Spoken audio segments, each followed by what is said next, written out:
structurellement, l'Algérie va être très puissante. Il y a quatre facteurs, quatre tendances lourdes qui vont lui donner à ce pays un relief particulier. C'est la montée en puissance de l'Afrique. Et si l'Afrique monte en puissance, l'Algérie se trouve l'interface avec le Maghreb entre l'Europe et l'Afrique. Et le forum le forum Algérie-Afrique, le 4, 5, 6 décembre a été un grand succès. Moi, je suis sorti étourdi de voir la puissance de 4-5 000 personnes. السلام عليكم ورحمة الله تعالى وبركاته. مرحبا بكم في فيديو جديد على قناتكم الجيريا تك. هذه المرة هذا المسؤول ورئيس معهد التنقيب الاقتصادي في الفضاء المتوسطي وهو فرنسي الجنسية يعترف بعظمة لسانه ويقول بالحرف الواحد أن الجزائر ستصبح أكبر قوة اقتصادية إفريقية، وبسبب النهضة الجزائرية ها هي الدول الإفريقية الآن تتمرد على فرنسا والدول الأوروبية التي تغزو اقتصاداتها وتنهب ثرواتها، لكن بفضل الجزائر تصحو الدول الإفريقية الواحدة والأخرى، وستجعل الجزائر من إفريقيا جوهرة في العالم في التطور والنهوض الاقتصادي رغم كل المحاولات اليائسة والبائسة من طرف فرنسا وبعض الدول الأوروبية التي تعيش اقتصاداتها على خيرات وثروات الدول الإفريقية. لمزيد من التفاصيل تابعوا هذه المحاضرة المذهلة عن العملاق الجزائري الذي سيستيقظ. تابعوا الفيديو. Structurellement, l'Algérie va être très puissante. Il y a quatre facteurs, quatre tendances lourdes qui vont lui donner à ce pays un relief particulier. C'est la montée en puissance de l'Afrique. Et si l'Afrique monte en puissance, l'Algérie se trouve l'interface avec le Maghreb entre l'Europe et l'Afrique. Et le forum Algérie-Afrique, le 4, 5, 6 décembre a été un grand succès. Moi, je suis sorti étourdi de voir la puissance de 4-5 000 personnes. J'ai jamais vu ça.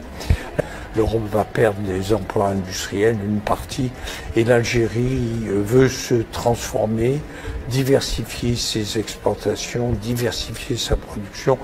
Et donc, le nord de l'Afrique et l'Algérie vont récupérer des tas d'activités. Et ces activités, plutôt que de décliner en Europe ou de partir en Asie, elles vont venir là. Et donc se constitue au sud de l'Europe une grande zone industrielle de 150 à 200 millions de travailleurs. Et il vaut mieux, plutôt que de voir les Algériens et les Maghrébins monter dans les usines en Europe, il vaut mieux voir le capital descendre et s'installer en Afrique du Nord. Et cette tendance est très fortement ancrée parce que les industriels européens qui sont obligés de travailler sur la qualité sont en train de compacter leur chaîne de valeur. Ils ne veulent plus avoir des établissements au Vietnam, au Brésil, en Afrique du Nord, en Australie. Ils compactent sur 2-3 000 kilomètres leur chaîne de production et dont l'Afrique du Nord et l'Algérie rentrent là-dedans. Le troisième événement qui me paraît important, c'est la vision géopolitique, la dorsale. Le fait que les Algériens, avec les Chinois, aient l'idée de traverser l'Afrique occidentale, de passer directement de Alger à Lagos au Nigeria, c'est énorme.